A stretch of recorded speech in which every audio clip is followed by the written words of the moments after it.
We can. Thank you. So I think we can start. Also, this session will be recorded, so don't worry. We will share it again with all ALDA's members. So thank you all for being here. I'm Valeria Fantini, and I'm responsible within ALDA for this regranting call with the regranting call team. And with me, there is my colleague, Giulia Albertoni, who is in charge of the financial part, and she will give us a bit of an overview about some specific topics regarding that. I will share now my screen with you. Okay, so please let me know if you can see it. Yes, Valeria. Thank you. So, okay, so welcome. Today, this is the webinar for giving you an overview about the call that we just launched. That is called Respond Locally to Global Issues, Call for Proposal for Local Actions on Sustainability, which is a call directed towards ALDA's EU-based members. So first of all, what is the context of the call? So the context is the SERVE program, which is Citizens, Equality, Rights and Values Program, which is a European program which seeks to support and develop open, rights-based, democratic, equal and inclusive societies based on the rule of law. This is important because ALDA, just to, again, to give you an overview of the call, ALDA is now one of the beneficiaries of the operating grant under this program, because ALDA wants to not only adheres to these values, but wants also to implement them on the territory. In fact, ALDA, and this is our core goal, supports citizens and group of citizens in their initiatives aim at improving their local context, building bridges with local authorities in order to make actual change real. And this is especially important in view of the upcoming EU elections. Also, something else that is important to mention at the beginning is that this call will fund at least 16 initiatives carried out by ALDA EU-based members. Okay, so what is the thematic focus of the actions? The call for proposals will fund different organizations developing their own projects at local level, widening public knowledge, awareness, and interest about EU key policies, values, and strategies. In fact, as you know, this call is called, refers to sustainability. And so the main thematic focus is sustainability, but meant not only as environment, but in a broad focus, in a broad way, and with a reference to the Sustainable Development Goals. In fact, as you might know, you for sure know, ALDA is implementing various thematic hubs. That is to say, ALDA's key activities are now will fall under these thematic hubs, which are environment and climate, citizens engagement, gender inclusions and human rights, migration and youth. That is to say, these are broad topics ALDA is actually directing its work towards. What we wanted to do is to have a clear connection between this call and these thematic hubs. In fact, what we want is that the beneficiaries of this call will have a really clear connection and will be involved as much as possible into ALDA Keys activities and ALDA thematic hubs activities as well. So again, this is clear, you can read through the proposals, but specifically the thematic focus of the granted actions should fall under one or more, maximum 3, we thought, of the following SDGs. So we have SDG 3, good health and well-being, 4, quality education, 5, gender equality, 7, affordable and clean energy, 8, decent work and economic growth, 10, reduced inequalities, 11, sustainable cities and communities, 12, responsible consumption and production, 13, climate action, 14, life below water, 15, life on land, and 16, peace, justice, and strong institutions. Of course, your action can fall under more than one. Actually, this is encouraged of one of these, let's say, thematic focus and SDGs. You will see that when you have to file the application, you will be asked to identify up to 3 sustainable development goals your project idea is linked to, but also we will ask you, after you identify the sustainable development goal your project is linked to, we will ask you also to identify more specifically the focus, the thematic focus of your action. So, for example, mention the specific theme, or the thematic hubs in plural, because you might want to link your action to more than one thematic hubs, and if it's connected also to which priority of the European Green Deal it is connected to, but just if it's connected. So you see that our goal is for you to develop actions on sustainability. We were quite broad on the theme because we are aware that you are the ones who know your territory the most, and so we really wanted to really help you into this, into developing these kind of activities. So yeah, this is the thematic focus, which please feel free to specify. You must specify then in the other in the proposal. So who is eligible? To be eligible for this call, first of all, you need to be a member of ALDA at the beginning of 2023. You need to be a legal entity in the form of a non-profit organization, civil society organization, association, local authority, or a public body. You must be established in a member state of the European Union. You must respect EU values, and specifically as the ones laid down in the Treaty of the European Union, in the EU Charter of Fundamental Rights, but also in ALDA's gender equality and anti-discrimination policy, in its code of ethics and conduct, and its child protection policy. Moreover, and this is very important, the applicant must be directly responsible for the preparation and management of the action, not acting as an intermediary. What does it mean? Because you ask, some of you already asked if you can present the proposal, let's say, with a joint partnership of more than one organization. No. So of course, we encourage you to cooperate as much as possible with other organizations on your territory. In fact, you will see that the activities we foresee for this call are all participatory activities. So the cooperation on the territory is absolutely encouraged, but the partnership agreement will be signed with one beneficiary, and the beneficiary will be the direct responsible for the preparation and management of the action. So they will not do a sub-grant of the sub-grant. Moreover, another very important thing is that the beneficiary must not be already the beneficiary of another ongoing 2023 operating grant funded under the SERV program, because as I was saying before, this call for proposal is foreseen under that call, and so there cannot be a double funding from the same call. Also, now let's go to the eligible activities. So we saw the eligible entities, the thematic focus, which is very broad, and now let's see the eligible activities. So as you know, this is very in line with ALDA's core goals, values, and activities, as we foresee participatory activities for this action, as they must actively engage local communities and the target groups. Participatory methods, in fact, will be promoted in order to involve citizens, local authorities, and civil society organizations in the process. Of course, ALDA, we will and we will support you in this. We foresee also trainings and so forth in order to really support you in really implementing these kind of participatory activities.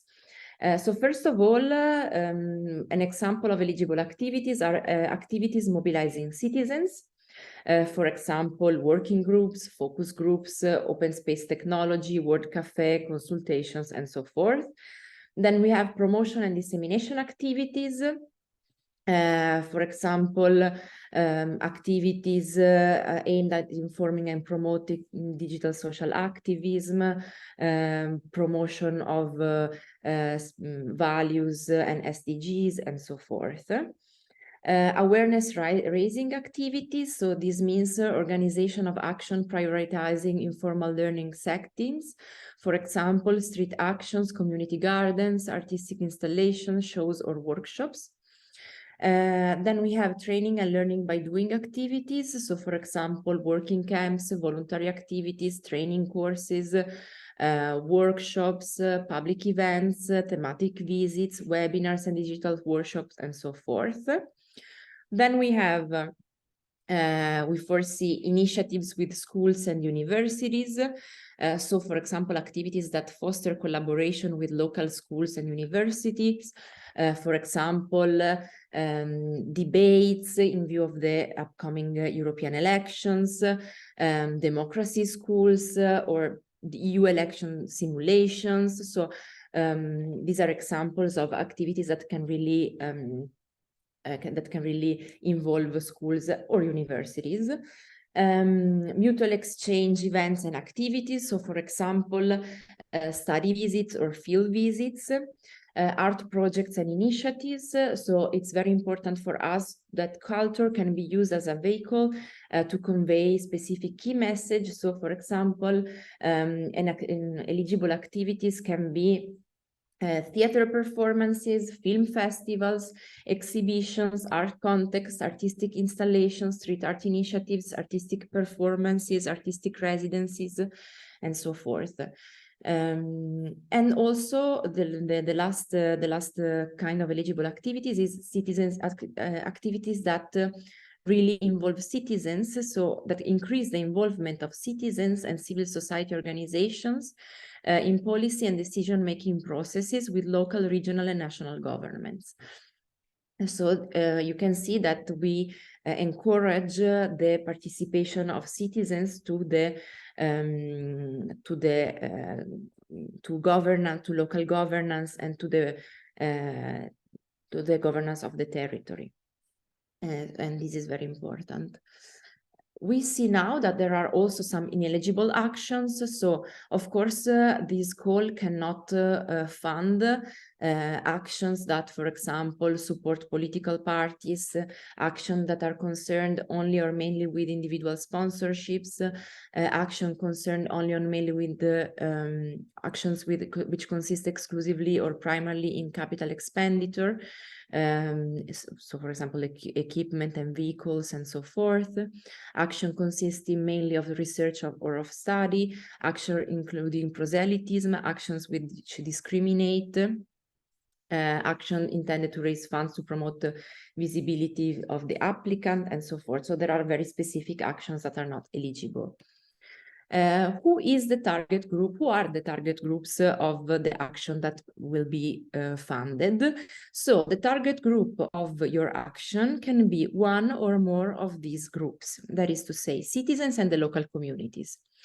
Young people, and by young people, we mean people between 15 and 29 years old.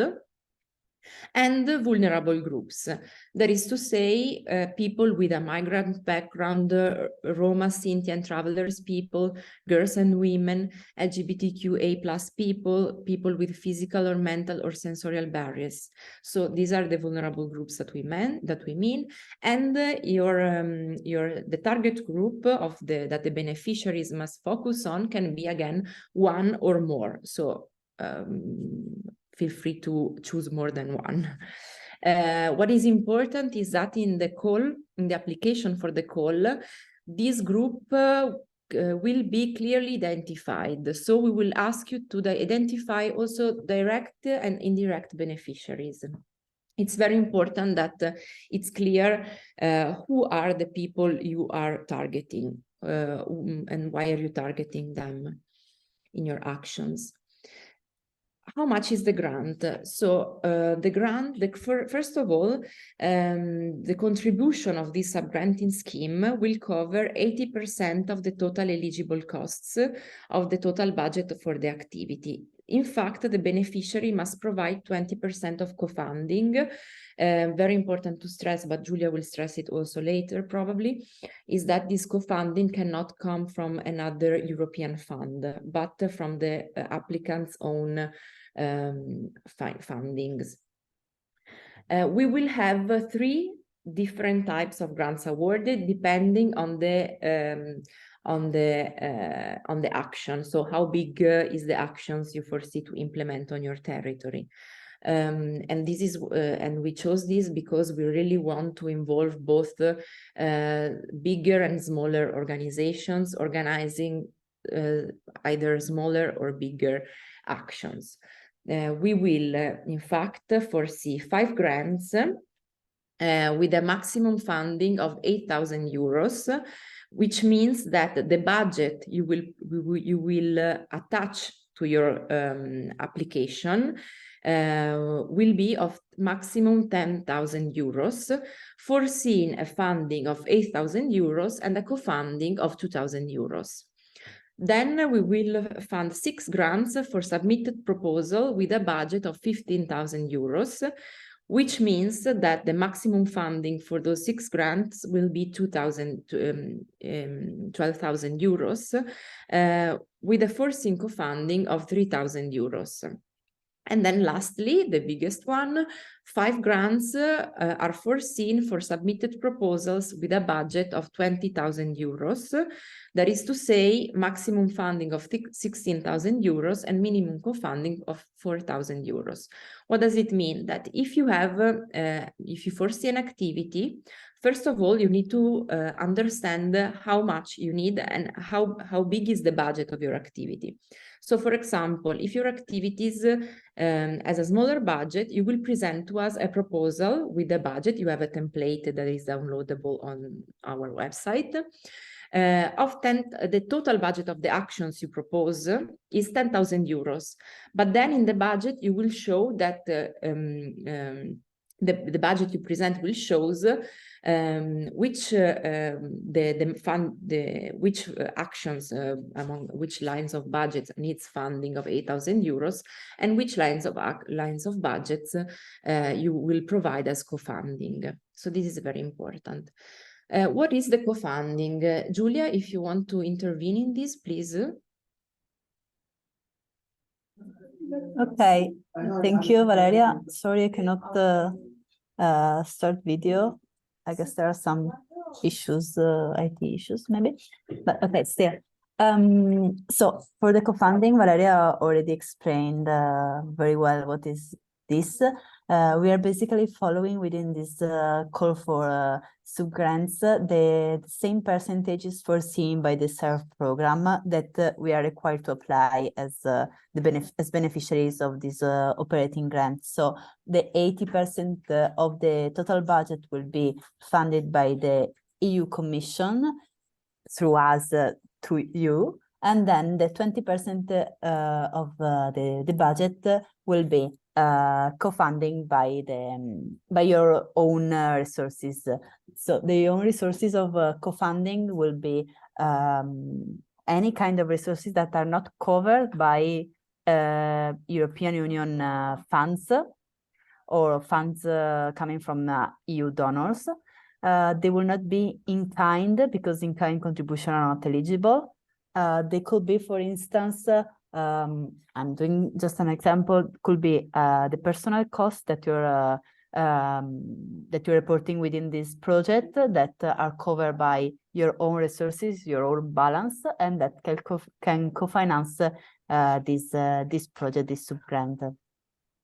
All the expenses need to be reported within the report, the final report that you will present to us, because they will need both to be within the initial budget that you will present and also in the final budget, because the the percentage that we calculated, 80% that we will calculate and pay you at the end of the implementation period, will be calculated on the total of the budget. So you will need to spend and to send all the supporting documents for the expenses covering both financing part and the co-funding part.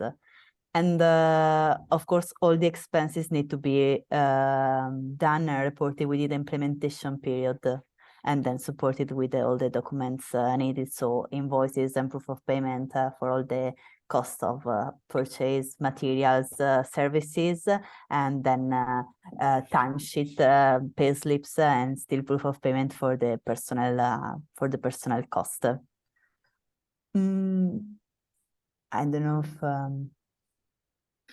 I may stop here if there are something not clear. Okay. So Valeria. Thank you, Julia. Thank you. But there will be a time for Q&A at the end. But if you already have questions, please feel free to write them in the chat. I cannot see anything at the moment, but after we finish, we will answer to all your questions. So thank you very much, Julia, for this co-funding explanation. And now let's go to the evaluation criteria. I don't know why there are these orange things, but it's okay. So what is very important is that we want to guarantee maximum transparency. Therefore, in the call for proposals, you will have a very, very clear and thorough overview of the evaluation criteria. So you will know exactly how our internal evaluation committee will evaluate your proposals and how many points, for example, some criteria have. So in general, the main evaluation criteria are, first of all, the coherence of the action with the thematic focus. It is very important that the action actually responds to the thematic focus you highlighted, and that the thematic focus is clear. Then we have the relevance for the action for the target group. So as I was saying before, it's important that the target group is clearly identified and that the action you propose is relevant for them. Then, of course, we have creativity and innovation of the actions. We really encourage you to, organize activities that can be interesting and innovative and creative. We really hope you will be creative in organizing this kind of participatory activities. And then, of course, effectiveness, credibility, and potential impact of the action. This will be another main evaluation criteria, and then communication and visibility. In fact, it's very important. I didn't write it down here, but it's written in the proposal. We will give points if you foresee connections to some specific events. So, for example, ALDA Hub's key events, our General Assembly, and we will see it soon, the European Green Week, European Week of Regions and Cities. So if you foresee a connection, and you are very free to identify how you want to connect your event. So we didn't give specific rules on that to those main bigger initiatives. So this is very important as well. You will see that there are additional points.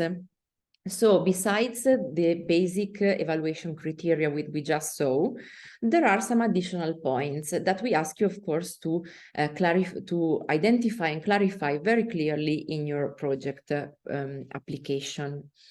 So first of all, and this is directed towards all applicants, we will give you more points if the applicant foresees the implementation of side initiatives during ALDA's General Assembly and Festival, which will happen between the 7th and 9th of June in Brussels. Probably, as you are all members, you're already aware of it. And what does it mean? This is something we can think about together. But the idea is that you can somehow be part more actively during our General Assembly. We don't ask you to, I mean, of course, your main event that we will fund will not happen during the General Assembly. Your main event will happen locally. This is a side initiative that can be as simple as an explanation and dissemination of your activities. It can be also the fact that you bring to the General Assembly a group of people that took part in your activities and so forth. So it can be, or you can help you can be a multiplier, an important multiplier of the General Assembly in Brussels. So it can be done in many ways, but this is very important that, again, your main activity will not happen during the General Assembly, but on your territory. But if you foresee some kind of activities during our General Assembly that then, of course, we will discuss together, this will be an additional point. Another very important additional point, and this is for all applicants, and this is related both to our hub, Gender Inclusion and Human Rights, but more generally to ALDA as well, because we just prepared and approved a very important policy, which is gender equality and anti-discrimination policy within ALDA, which is linked to the call for proposals. You can see that.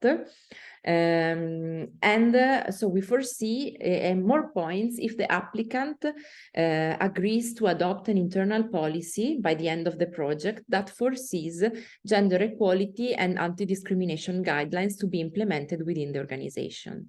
This is very important because, as I was saying before, it's perfectly foreseen under the umbrella of the SERV, since the SERV program really refers to citizens' equalities, rights, and values. So this is very important. If you already have a gender equality and anti-discrimination policy within your organization, great. What you can do is that you can foresee to amplify it and to specify it in accordance to ALDA gender equality and anti-discrimination policy. Okay. Of course, we will ask you at the end of the project. We will ask you for a narrative report as well. And if you agree to this, we will ask you also to attach that as well. Now let's go to something also very specific and very in line with ALDA's core activities and values, which is the participatory budget. And as you see, we foresee points both for local authorities and for non-local authorities. Why? Because we foresee additional points if, and this is just for local authorities, if the applicant agrees to sign by the end of the project a letter of intent in which they, again, express their intent to integrate a participatory budget line in their balance for the upcoming year, or if they already have it, to reinforce it. And this is for local authorities. For non-local authorities, we foresee these additional points if the applicant agrees to propose to the local authorities in their territory to foresee a participatory budget line through the organization of presentations, meetings, and roundtables. Of course, we will ask in this, again, by the end of the project, to have a letter of intent from their local authorities. So what is this participatory budget line? So participatory budgeting is when local stakeholders have involvement in the budgetary process of local authorities. Why? Because transparency in budgeting is a common demand from citizens and can help increase their trust in local government. So what does it mean? Is that the local authorities foresee a budget line that is related to a participatory budget, and for which they will involve citizens and local stakeholders in order to decide how to spend that money. So this is a general explanation of the participatory budget line, but since it's very important for us and we are aware that it can be a bit difficult, but we have a dedicated help desk. So if you want to know more about the participatory budget, also again to really understand better what it is, we have a dedicated help desk for that. You already have our email, which is regranting@aldaeurope.eu. But if you want to have a specific question on this, please write in the object help desk PB. And this will be forwarded to our dedicated help desk on participatory budget. The next phase, so what happens now? The call is open from February 15th until April 17th, and the proposals must be submitted in English by the 17th of April 2023 at 10 a.m. The results will be sent by email to every applicant and will be published on the website of the project of ALDA, actually, within May 3rd, 2023. And the implementation phase will be included between the 8th of May 2023 and the 5th of November 2023. So, of course, I want to stress something. We don't expect you to do a long activity from the 8th of May to the 5th of November. You can also do one big activity, for example, but the time frame must be this one. So your activities must fall between the 8th of May and the 5th of November. So this is very important. Now, I will just say thank you very much. Regranting, if you have any questions, please write them to regranting.aldaeurope.eu. And now we can go to the Q&A session. I will just answer because we have already received some questions via email, and I will answer to those as well. And in the meanwhile, please, I encourage you to write in the chat some questions if you have them, so we will answer to them if we can do it now. So first of all, can I submit the application? These are questions again that we received in my native language. No. You cannot submit your application in your native language, as the application must be sent in English, and also the narrative reports that we will ask at the end will be done in English.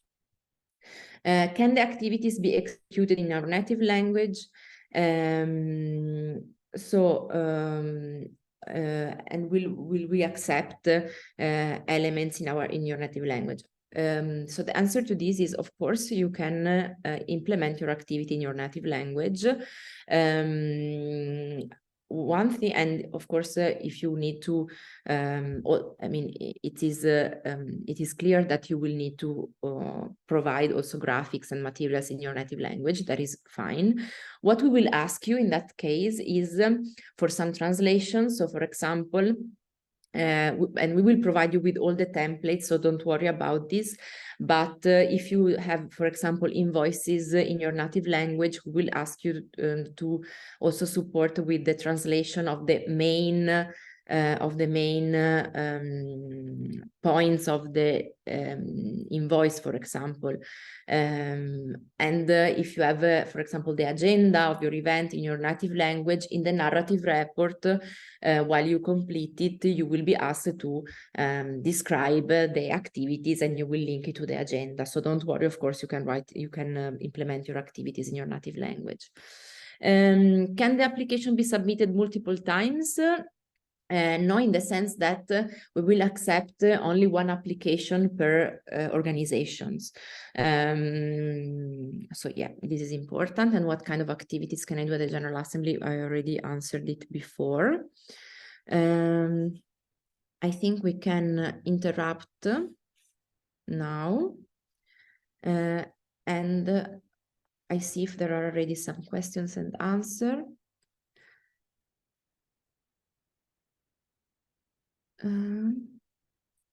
Rebecca, you were asking something.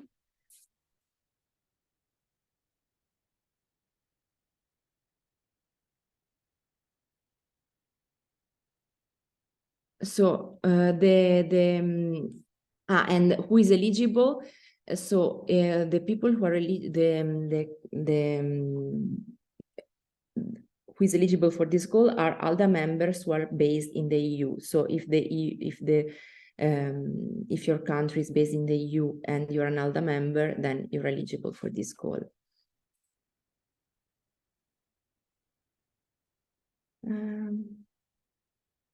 Yes, so another question in regards to the state of the membership. So this call is directed to organizations that are already members of ALDA. So yeah, by the beginning of the year. I can tell you that it's likely that there will be a similar call next year. So if you have the intention of becoming a member this year, you will be eligible for the call next year. But unfortunately now, only the members who are members already at this moment.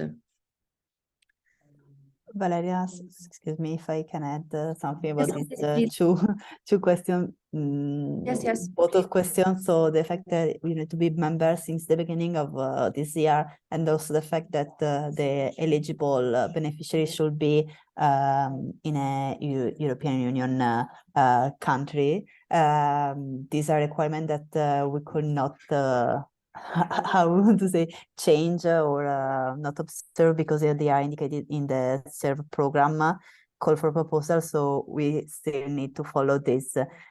It should be possible in the next year. I don't know if already next year or in the following years in general, that also countries like the Balkans or some of the Eastern Europe countries should be eligible in the SERV program, but for the moment there are not the agreements between the funding program and these countries, so we are still waiting and trying to advocate to the to the Commission for this, but for the moment these are the requirements. So that's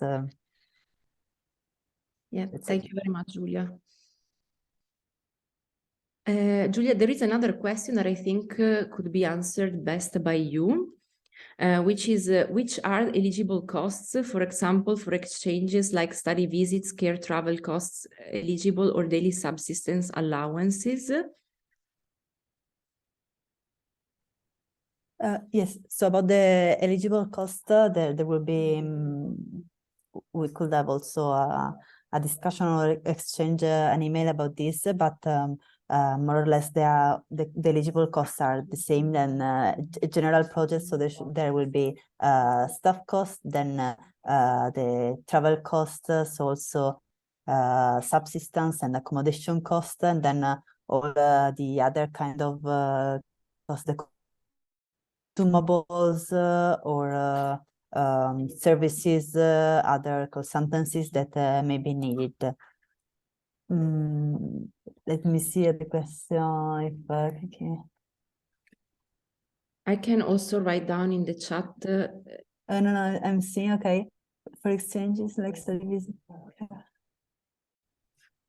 Yes, so in general, the travel costs, so also if they're related to study visit or job shadowing, they are eligible. So also the daily allowances or accommodation costs, subsistence costs, they are eligible, and you can. They should, of course, need to be justified with a link to the activities that are doing within your granting your project. But they are in general, yes, they are eligible. And because for online platform to be used as participatory online tool, if connected are participatory, yes. I saw the other question from Marta. Yes, I don't understand exactly what you mean eligible if connected to other participatory actions or dissemination activities. I'm guessing it's an online platform that in general can be used for these participatory approaches and activities. And you're asking if part of this cost, this is what I understood, part of this cost are eligible. Yes, they could be eligible within the project. Then in case, for instance, of the equipment cost, you should pay attention because there is also, for instance, the depreciation. So you can reported, and the granting could cover only part of this, only the month of the implementation period. So the depreciation cost that you will recover through this project will be quite low. I think there may be now, Marta, if you want to add something. No, okay. Yes, please, if you want to add something, write it in the chat. Yes. Also, another questions was, can you give examples on how to connect activities to ALDA Hub activities? So the idea here is to just, in this case, just for the ALDA Hub activities, we don't ask a very specificity on that, but you will see that in the proposal, there is a part that will allow you to choose to keep in touch if you're interested with one or more of ALDA hubs. And you will also, and when you, I was saying before, when you describe the theme, you can also say this activity can be connected to ALDA hubs. In that sense, you will be then contacted by the hub coordinators, and as they will know that you are interested in following their activities. So we don't ask you to be super specific on this. We don't ask you to already foresee specific activities connected to the ALDA hubs. We just ask you to express your preference, your intention if you want to be involved, because it can also be, for example, I don't know, you are implementing an activity on sustainable mobility. You are interested in the hub environment and climate. As maybe we do also an activities on sustainable mobility, and in that case we can connect. But this is again, we don't expect you to detail it in the proposal. We just want you to give your preference and your expression of interest for that. Okay. Let me check. As for citizens' involvement, let's say that the activities for citizens' involvement that we foresee are the ones present in the call.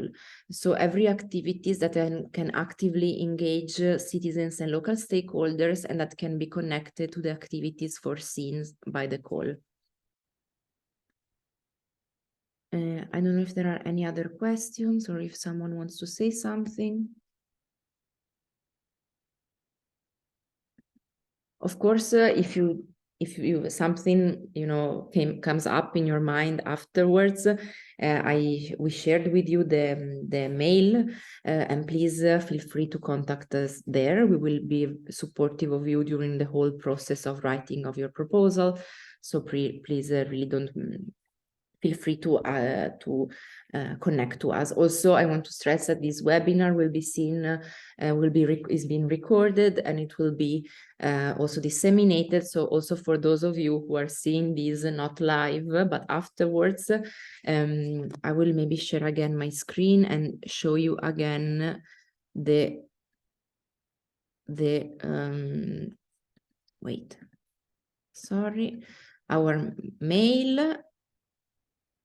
So this is it, regranting at alda_europe.eu.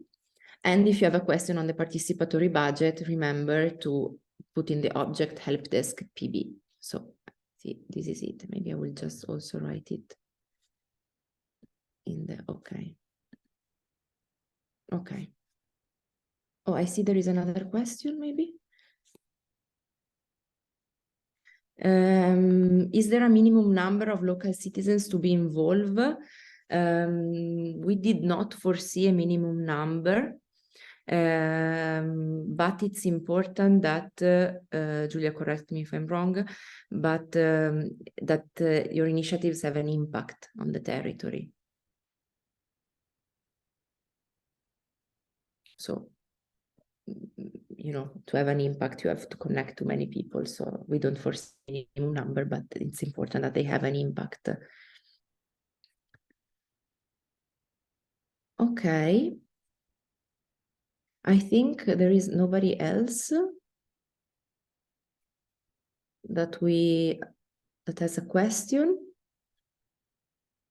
So thank you very much again for being here. And talk to you soon if you have questions, and good luck for the presentation of your proposals. I really encourage you to present them and to really connect them to the activities you implement on your territory. Thank you very much, and thank you, Giulia, for being here as well. Thank you, Valeria. Thank you, everybody. Bye.